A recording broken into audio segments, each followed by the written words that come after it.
Merci Aurélie, bonjour à tous. Ça me fait plaisir d'être ici parmi vous. J'avoue vous avouer que ça fait depuis très très très longtemps que je n'ai plus fait de présentation en français, probablement 15 ans. Alors quand j'ai commencé à préparer la présentation, je me suis dit mais qu'est-ce que je faisais en 2009? Quel était l'état de la technologie? Puisque même si on parle de 2008 dans la présentation, le MIC a commencé à opérer officiellement à partir de 2009. En 2009, Facebook avait 350 millions d'utilisateurs. La plupart d'entre vous probablement utilisaient encore toujours un BlackBerry. L'iPhone venait de fêter ses 15 ans, ses 5 ans, pardon, et le marché total mondial des e-books s'approchait de 13 millions de dollars. Pour Microsoft, Google avait son premier concurrent avec une société qui s'appelait Wolfram Alpha ou Alpha, quelque chose comme ça, qui avait comme idée géniale, vous imaginez, de répondre aux questions qu'on lui posait, d'utiliser des algorithmes et de la technologie pour non seulement donner des liens bleus, mais de répondre à la technologie. Quand on voit aujourd'hui, 15 ans après, ChatGPT réessayer d'avoir ce même impact, on se dit à quel point la technologie a évolué.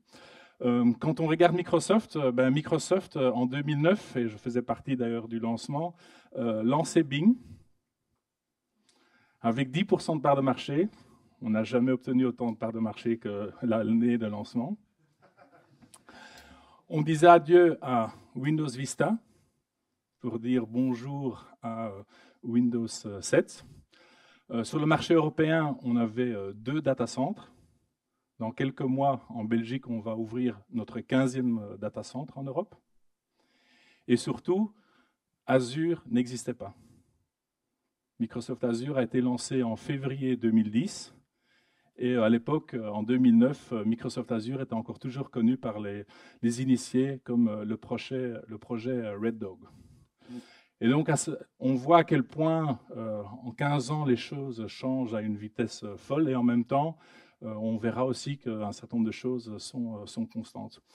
Pour moi également, le lancement du MIC, quand on a lancé le MIC avec d'autres, entre autres avec Bruno Schröder, à qui j'avais succédé quelques mois plus tôt, j'étais responsable du secteur public pour la Belgique. Comme Aurélie l'a mentionné, je suis devenu responsable du secteur public au niveau mondial. Et donc, ça m'a donné l'occasion de vraiment échanger avec beaucoup de dirigeants, beaucoup de représentants du secteur public. Et quelque part, cette étiquette qui m'est collée au front d'être un expert au niveau secteur public, il est également venu à travers des initiatives comme le MIC. Comme Aurélie l'a mentionné, quand on a créé le MIC, on avait un certain nombre d'objectifs. Et un des objectifs, c'était de vraiment faire comprendre à quel point la technologie pouvait changer les entreprises, pouvait changer le secteur public, pouvait changer la société. Il y avait énormément de doutes, énormément de technophobie, et quelque part, on voit que cette mission est encore là aujourd'hui. On est encore toujours à voir ce discours. L'autre objectif du MIC, c'était vraiment de former des gens, de former des travailleurs, de former des employés, de former des chercheurs d'emploi, de former des startups.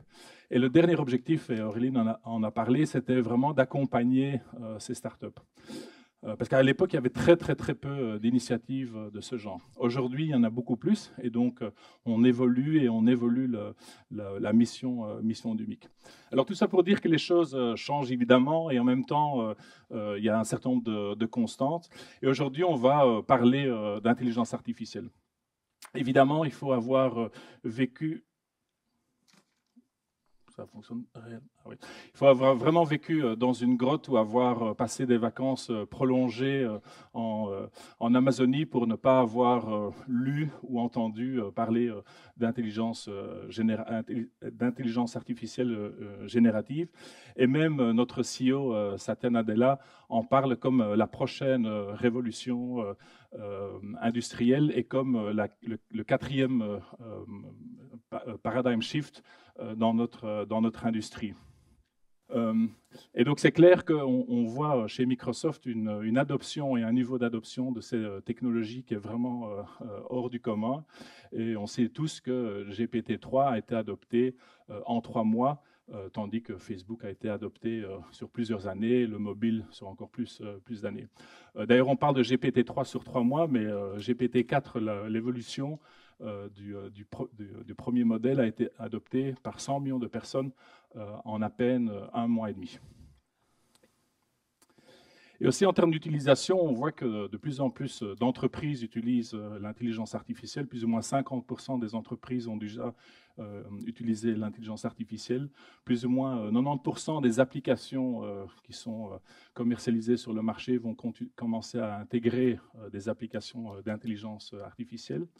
Plus ou moins 50% de la population mondiale a déjà utilisé l'intelligence artificielle d'une manière ou d'une autre, avec une utilisation quotidienne de plus ou moins 30% des gens.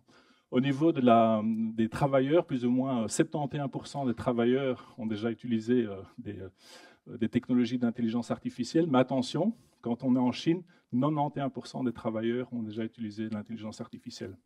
En Europe, aucun pays arrive à la moyenne mondiale, sauf la Suisse, qui a déjà un niveau d'adoption de l'intelligence artificielle. En termes de productivité, on estime que la productivité et la croissance en termes de productivité peut être doublée grâce à ce type de technologie.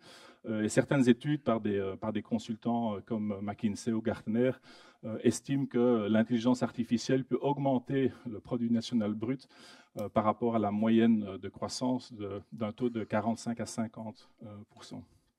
Et donc on voit réellement que cette intelligence artificielle générative peut avoir un impact important sur les entreprises, mais également sur la société.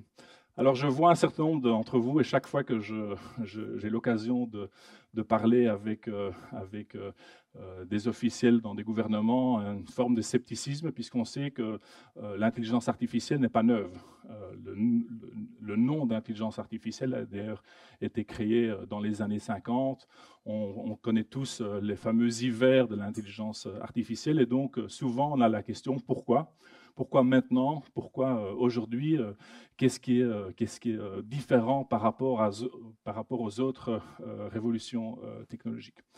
Et je pense que, sans rentrer dans tous les détails, mais évidemment, l'intelligence artificielle générative s'appuie sur des années, des décennies d'innovation technologique. On parle souvent de l'intelligence artificielle générative comme le petit frère ou la petite sœur de l'intelligence artificielle. Et donc, ce n'est pas un concept qui est totalement neuf. D'ailleurs, les concepts que OpenAI a utilisés ont été inventés par d'autres il y a fort longtemps. Mais la principale raison, c'est que jusqu'à présent, quand on utilisait des technologies d'intelligence artificielle, on était obligé d'utiliser des données, d'utiliser des algorithmes, d'utiliser des applications qui étaient vraiment destinées aux problèmes qu'on voulait résoudre. Et donc, ça a amené une forme de complexité, puisqu'en fonction de ce que vous vouliez faire, vous deviez utiliser et développer des systèmes différents. Et donc, c'est une des raisons pour laquelle, aujourd'hui, beaucoup de systèmes d'intelligence artificielle ne sont adoptés que par des grandes organisations, que ce soit des grandes organisations publiques ou des grandes sociétés. Ce qui est nouveau dans le modèle d'aujourd'hui, c'est cette notion de modèle fondationnel qui permet de faire plusieurs tâches. C'est l'idée qu'on peut utiliser un modèle, que ce soit le modèle d'OpenAI, que ce soit le modèle de Mistral AI, que ce soit les modèles de Meta. On peut utiliser un modèle pour faire une série d'actions, une série d'activités. Et donc, quelque part, ça simplifie assez fortement la manière d'utiliser cette intelligence artificielle. Et cette évolution n'a été que possible par deux changements de paradigme. Un, l'explosion des données, l'explosion des data. J'ai ici un slide qui remonte à quelques années, mais on voit déjà que le nombre de données qui ont été utilisées pour créer GPT-3 a vraiment augmenté de manière exponentielle. On ne connaît pas réellement le nombre de données qui ont été utilisées pour former le modèle GPT-4 ou le modèle futur GPT-5, mais c'est encore une autre explosion de données. Donc d'un côté, on a beaucoup plus de données qu'avant. Et secondement, on a beaucoup plus, évidemment, des capacités technologiques de gérer ces données. On a beaucoup plus d'infrastructures. Ici, on a un slide juste sur le périmètre de Microsoft. On a augmenté nos capacités par un facteur de 30 en à peine 1 an, et donc on a créé vraiment cette puissance des calculs. D'ailleurs, il y a une raison pour laquelle des startups, si on peut encore appeler ça une startup à une valorisation de 150 milliards, des startups comme OpenAI ou des startups comme Mistral AI utilisent les infrastructures de Microsoft, c'est qu'on a vraiment besoin d'avoir ces infrastructures. Et d'ailleurs, on continue à investir dans ces infrastructures puisqu'on a non seulement besoin de cette puissance de calcul pour créer ces modèles, mais on a aussi besoin de cette puissance de calcul pour pouvoir interagir et utiliser ces modèles. Et c'est pour ça qu'on investit constamment dans ces réseaux et dans ces supercalculateurs à travers le monde. Et on le fait encore toujours et on voit encore ces annonces, les annonces que ce soit en France, aux États-Unis, en Belgique. On a fait des annonces en Allemagne, au Mexique et dans les pays asiatiques. Et donc, c'est vraiment ces deux facteurs, c'est la donnée et cette infrastructure qui permet de vraiment créer vraiment une transformation. Alors, ce qui est intéressant, c'est que Microsoft commence à avoir un petit peu de recul, puisqu'on a lancé les premières applications d'intelligence artificielle générative il y a 2 ans, avec une technologie qui s'appelait GitHub Copilot, spécifiquement axée sur les développeurs.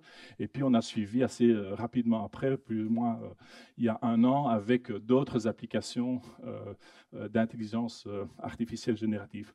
Et ce qu'on voit, c'est que, cette technologie impacte toutes les personnes, toutes les fonctions, tous les process, toutes les organisations, toutes les industries, et je dirais la société de manière plus large. On a des exemples d'utilisation d'intelligence artificielle vraiment à travers l'entièreté de notre spectre, que ce soit dans des banques, dans des assurances, dans du manufacturing, dans l'agriculture, dans mon secteur, dans mon domaine, qui est tout ce qui est gouvernemental. On voit vraiment des exemples d'utilisation à travers toutes ces différentes organisations.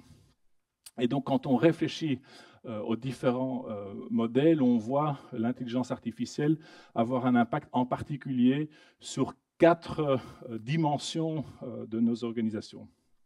La première dimension, c'est vraiment la productivité, mais pas que la productivité des travailleurs, mais aussi la créativité, mais aussi la qualité d'exécution. On voit que quand des employés, quand des fonctionnaires, quand des travailleurs utilisent cette intelligence artificielle, on estime que plus ou moins entre 10 et 15% de leurs tâches peuvent être automatisées et plus ou moins 20 à 25% de leurs tâches peuvent être augmentées, donc peuvent donner un meilleur résultat, une meilleure qualité, une meilleure créativité.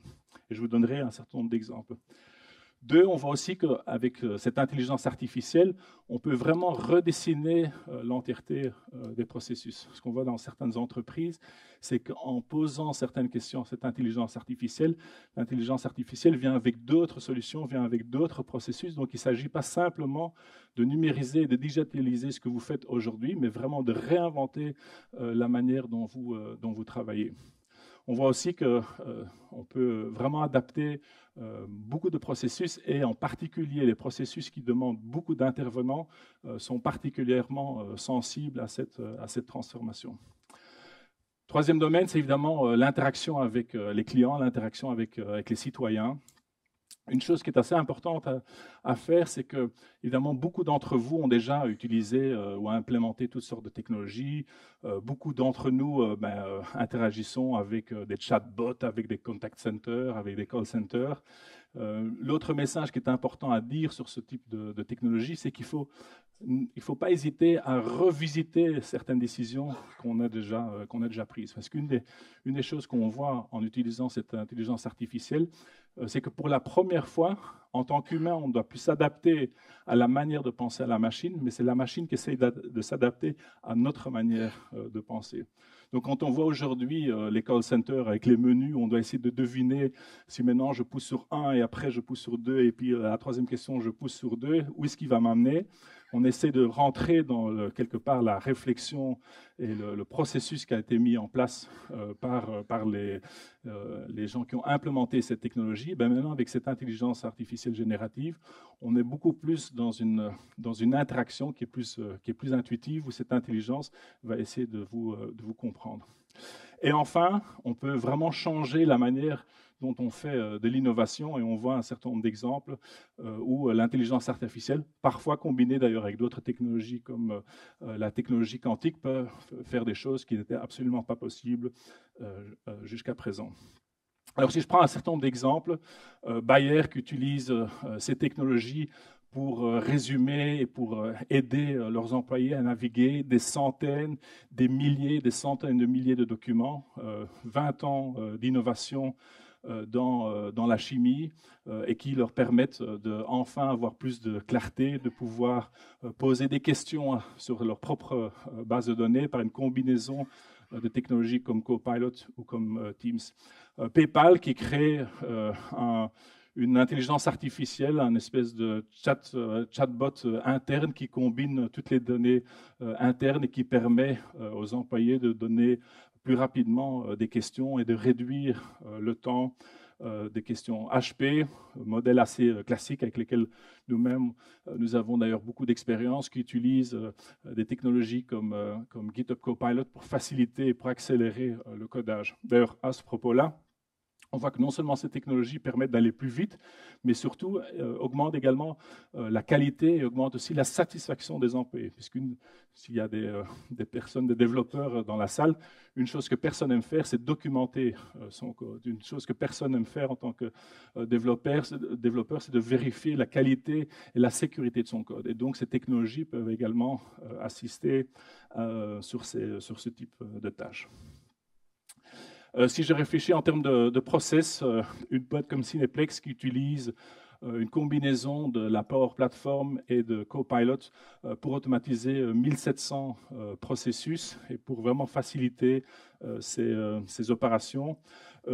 Et j'aime assez bien ces exemples puisqu'ils viennent du monde éducatif, une université de l'Oregon ou l'Institut Khan qui utilise ce type de technologie pour faciliter le travail des profs, où la technologie, l'intelligence artificielle crée les plans des leçons, fait les examens et facilite l'administration des profs. À nouveau, il ne s'agit pas de remplacer les profs, mais il s'agit de les rendre plus effectifs en classe et de les aider sur ces tâches subalternes.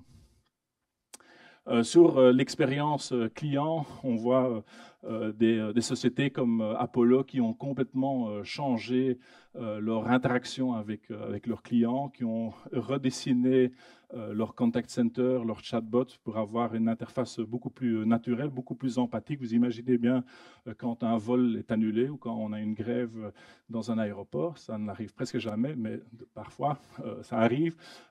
Cette intelligence artificielle peut interagir avec les clients d'une manière différente. Ou Asos, qui est une société dans le retail et dans la mode, qui utilise ce type de technologie pour faire vraiment des recommandations très spécifiques, très spécialisées dans la mode et qui peut vraiment interagir avec les différents clients.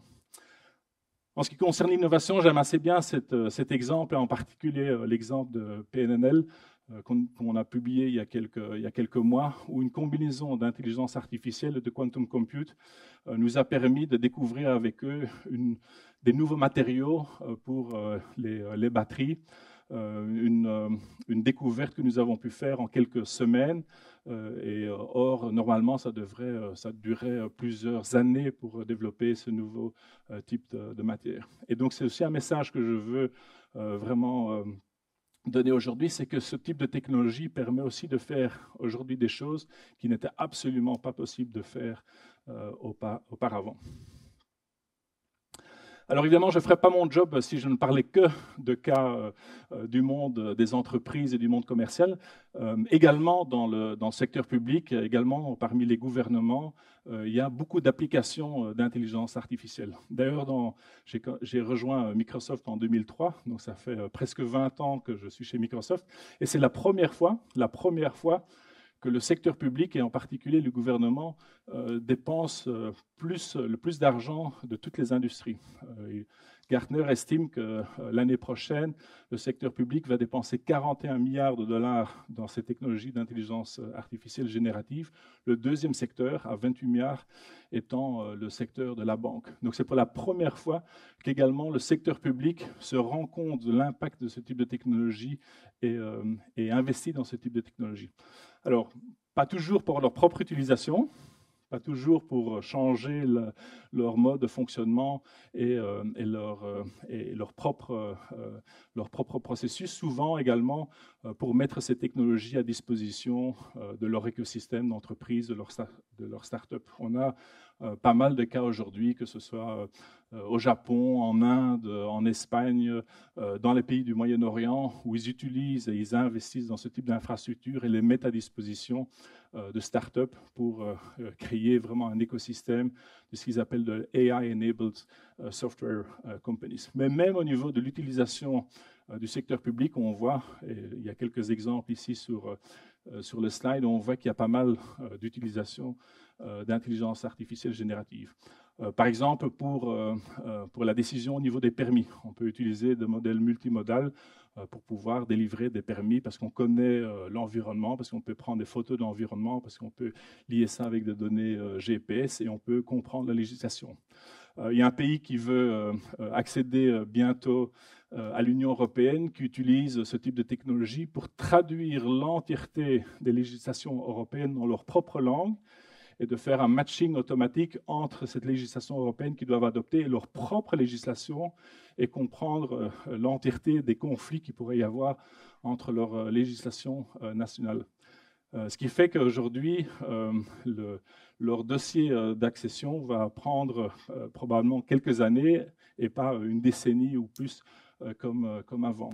On a évidemment l'utilisation de ce type de technologie dans des parlements qui sont bilingues, multilingues, pour traduire des débats parlementaires, pour faire des résumés immédiats de ce débat parlementaire, pour faciliter les décisions. Donc on a vraiment beaucoup d'exemples. Je vais peut-être citer deux exemples que je trouvais assez sympathiques. Un premier exemple en Inde. Alors l'Inde, ça nous amène assez loin, mais l'Inde a la particularité, évidemment c'est le pays le plus peuplé du monde, mais a la particularité d'avoir beaucoup de langues différentes.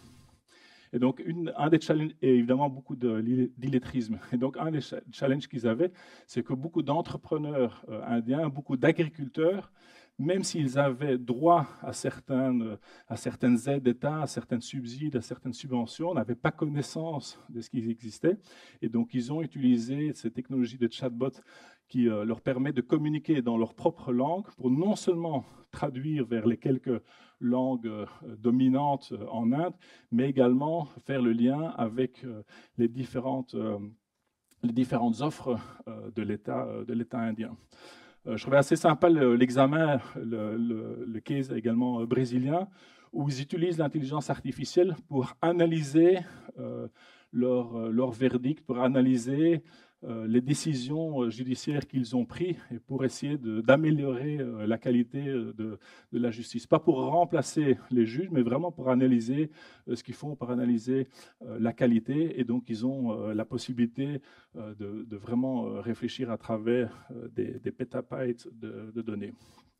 Alors, Microsoft également utilise évidemment ses propres technologies. On a un petit peu le client zéro de nos propres technologies, eating your own dog food or drinking your own champagne, je préfère évidemment la seconde partie. Et donc, on commence à utiliser nous-mêmes ces technologies, que ce soit au niveau du processus de vente, où ces technologies permettent de faciliter la partie administration d'un seller qui, quand il rentre d'un rendez-vous, peut interagir avec cette intelligence artificielle pour pouvoir updater son CRM, ou l'intelligence artificielle qui lui permet d'avoir un conseil sur comment répondre à une demande client. Donc, on a évidemment toute la partie vente. On a aussi toute la partie support, où on a vu un bond en termes d'efficacité, mais aussi un bond en termes de qualité. Puisqu'un des grands challenges chez nous, c'est quand on a un appel entrant qui arrive vers un ingénieur. Dans le passé, seulement une petite partie de ces appels pouvaient être résolus immédiatement pendant pendant l'appel. À travers ce type de technologie, une beaucoup plus grande partie de ces questions peuvent être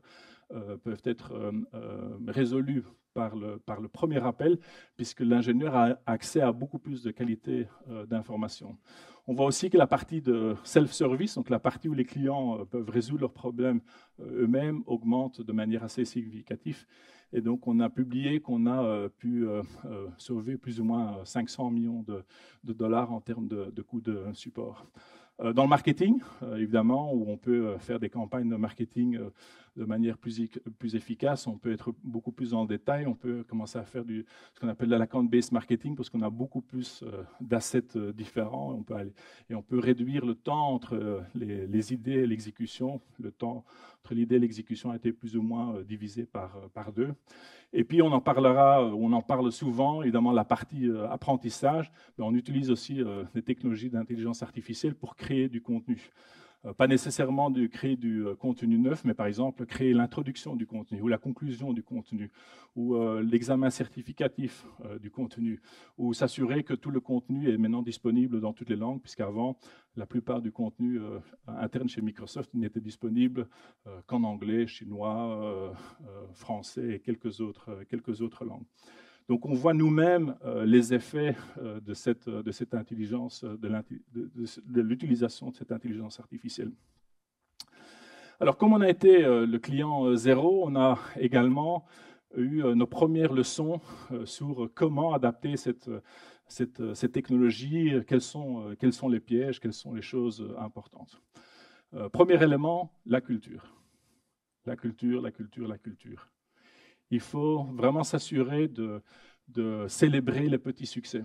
Une des choses que je disais tout à l'heure quand on m'a interviewé, pour moi, ma propre expérience de cette intelligence artificielle, j'ai un petit peu comparé à quand j'ai commencé à skier. Je n'ai pas eu la chance d'apprendre à skier quand j'avais 5 ans ou 6 ans, quand on est tous fabriqués en caoutchouc. J'ai appris à skier quand j'étais à l'université, donc quand j'avais une vingtaine d'années. Et la première fois, je ne sais pas pour vous, mais la première fois, ce n'était pas du tout agréable. Je tombais, je me faisais mal, je ne m'amusais pas. Et donc, il faut quelque part persévérer. Et donc, la première chose, c'est vraiment célébrer ces petits succès. S'assurer que ceux qui ont envie de s'investir dans cette intelligence artificielle générative soient remerciés, qu'on les encourage, qu'on encourage également le partage de données. Par exemple, une des choses qu'on essaye de faire, en tout cas dans mon groupe, c'est partager les prompts. Une des choses qui est assez intéressant à voir, c'est que pendant 20 ans, on a été éduqué à faire des prompts les plus courts possibles, d'essayer de deviner quels sont les mots-clés que Bing ou Google pourraient reconnaître pour répondre à ma question. Ben, dans ce nouveau système, il ne faut pas du tout avoir des prompts courts, il faut avoir des prompts longs. 1, 2, 3 phrases. Être spécifique dans ce qu'on veut, être spécifique de nos attentes. Donc, il faut vraiment réapprendre un certain nombre de choses et donc il faut vraiment encourager cet apprentissage. Au niveau des processus, il faut commencer avec un certain nombre de processus bien spécifiés et essayer d'identifier ces processus, un certain nombre de processus qui nécessitent beaucoup d'intervenants et vraiment avoir ces premiers succès, mais commencer petit. On peut faire énormément de choses avec des petites actions. Et donc, on a vu qu'on va processus après processus, on essaie d'encourager les gens et à nouveau, le succès crée le succès. Au niveau des données, en même temps, on peut continuer à utiliser ces sources de données. En même temps, on sait bien que quand on utilise ces technologies, le data labeling, la qualité des données, mais surtout qui a accès à quelles données devient très important. Il faut bien s'imaginer que quand vous utilisez ce genre de système, que ce soit Copilot ou d'autres, ces systèmes ont accès à vos données.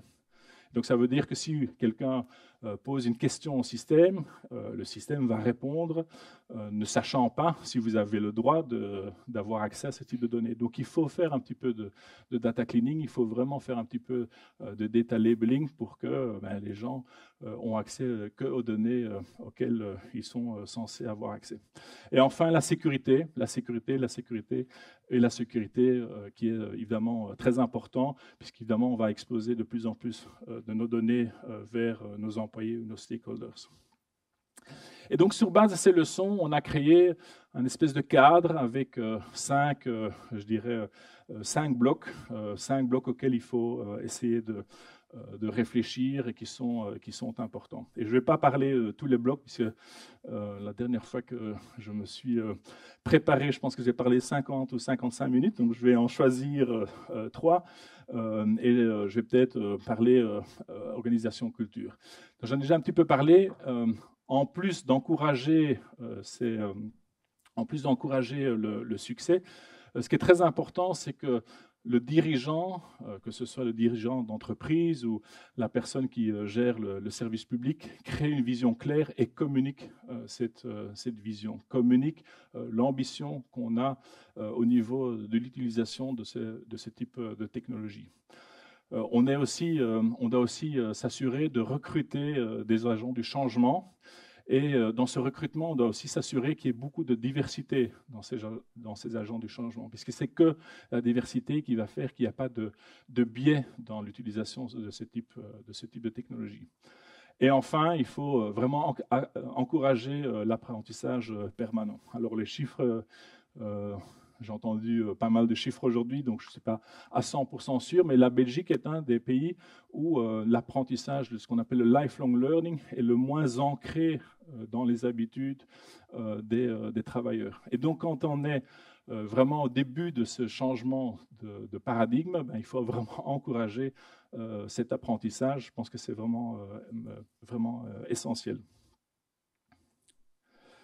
Deuxième élément, et j'ai vu que quelques personnes ont pris des photos des diapositives jusqu'à présent. S'il y a une slide dont vous devez prendre la photo, c'est probablement celle-ci, parce qu'il faut vraiment créer ce cadre éthique pour l'utilisation de l'intelligence artificielle.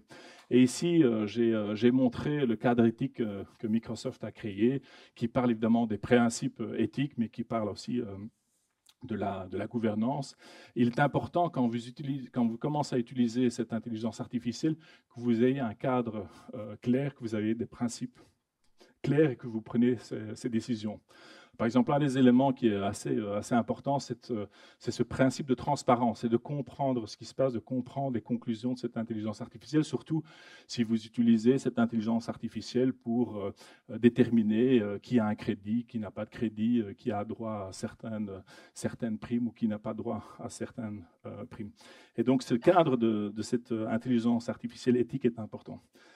D'ailleurs, Microsoft peut vous aider puisqu'on a fait un certain nombre de commitments, et si je commence par la droite, en termes de durabilité. Une des choses que j'entends évidemment très souvent, c'est que l'intelligence artificielle consomme énormément d'énergie.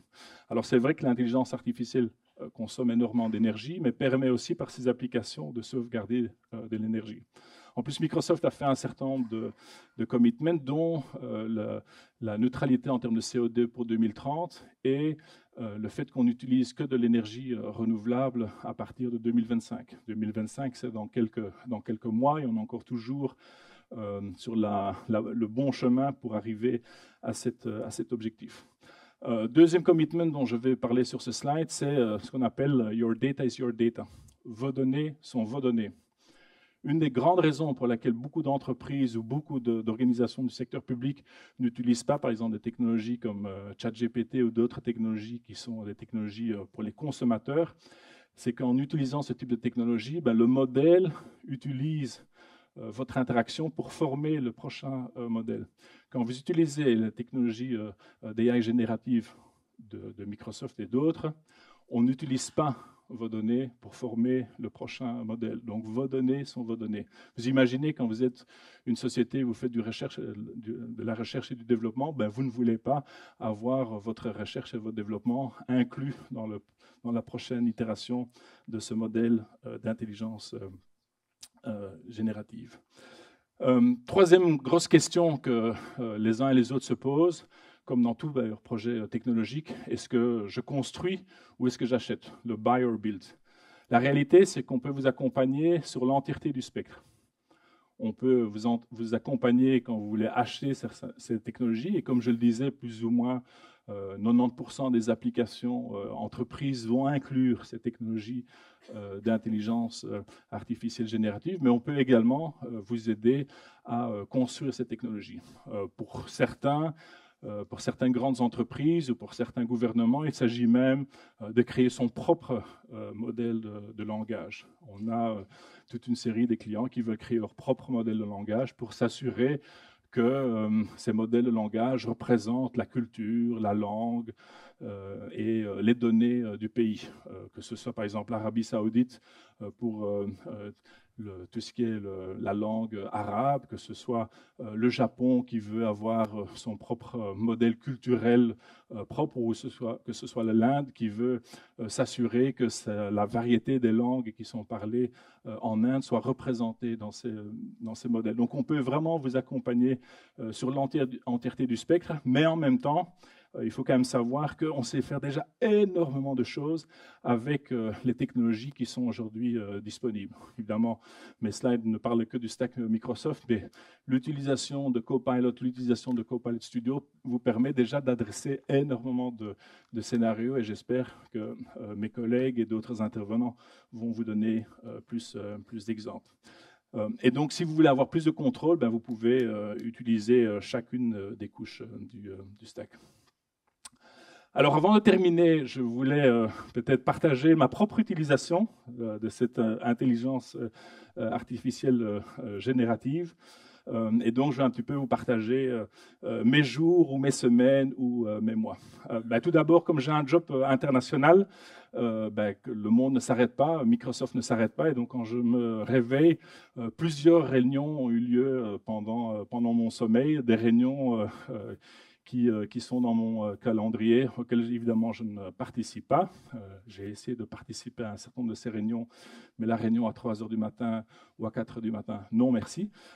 Copilot me permet de vite résumer ces réunions, me permet de savoir si mon nom a été prononcé pendant une de ces réunions, est-ce qu'il y a des tâches qui me sont données. Donc ça, c'est une des premières choses.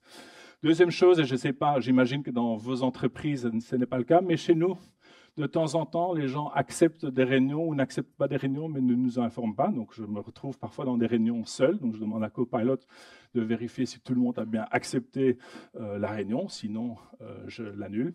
Alors, moi-même, je suis souvent en retard dans les réunions. Donc, je demande à Copilot de résumer la réunion qui avait lieu jusqu'à présent. Comme ça, je ne dois pas déranger, au moins pas déranger mes collègues. Donc, je sais immédiatement de quoi on parle, et donc je peux interagir. Et évidemment, je demande à Copilot de vérifier mes mails, puisque j'ai une fonction internationale et que, à force, après 21 ans, mon anglais est correct, mais n'est pas au même niveau que beaucoup de mes collègues qui sont natifs. Et donc, je vois que mes mails sont devenus plus clairs, plus subtils. Parfois, j'avais un petit peu la réputation d'être un petit peu agressif. Et donc, Copilot m'aide à être un petit peu plus sage. De temps en temps, j'ai aussi des réunions avec des personnes que je vois une fois par mois, une fois par trimestre. Et donc, je demande à Copilot de me résumer la dernière réunion, de me résumer si on avait décidé, si j'avais des actions que je devais prendre. Comme vous, j'imagine, de temps en temps, je reçois un mail d'escalation. Et là, vous scrollez vers le bas et vous voyez qu'il y a déjà 62 mails qui traitent du sujet. Donc, je demande à Copilot de me résumer. Ou je demande à Copilot de me résumer tout ce que mes collaborateurs ont dit sur un certain sujet, ce qui est aussi pratique, parce que tout le monde donne ses opinions. Notre utilisation que je trouve assez sympa et que j'ai copiée de mes enfants, c'est que maintenant, quand j'ai une présentation importante vers des membres de la direction de Microsoft, je demande à Copilot, quand j'ai fait ma présentation, je demande à Copilot quelles seraient les questions qu'on pourrait me poser sur cette présentation, quelles sont les questions pièges, quelles sont les questions difficiles, quels sont les sujets sur lesquels j'ai peut-être moins bien performé. Donc Copilot m'aide à me former. Évidemment, je voyage beaucoup, donc de temps en temps, je demande à Copilot simplement de me résumer l'actualité de la semaine. Et enfin, parce que je ne vais pas vous raconter tout, et évidemment, j'ai également utilisé Copilot pour la création de cette présentation. Mes collègues m'ont envoyé une vingtaine de présentations qu'ils avaient fait concernant l'intelligence générative, et donc j'ai compilé ces différentes présentations. J'ai écrit mon script en anglais, c'était un petit peu plus facile, et j'ai demandé à Copilot de le traduire et de me donner des conseils quand j'ai fait une première version devant ma machine. Et donc Copilot m'a donné quelques trucs pour être plus rapide, pour être plus lent, pour dire certains mots et pas d'autres. Donc voilà ma propre utilisation de l'intelligence artificielle générative. J'espère que je vous ai un petit peu donné des idées, que je vous ai un petit peu indiqué la vitesse à laquelle l'implémentation se fait dans beaucoup d'organisations, que je vous ai un petit peu encouragé à vous intéresser plus au sujet, ce qui est évidemment déjà le cas puisque vous êtes ici aujourd'hui. Et je passe la main, je pense, à Christophe. Merci beaucoup.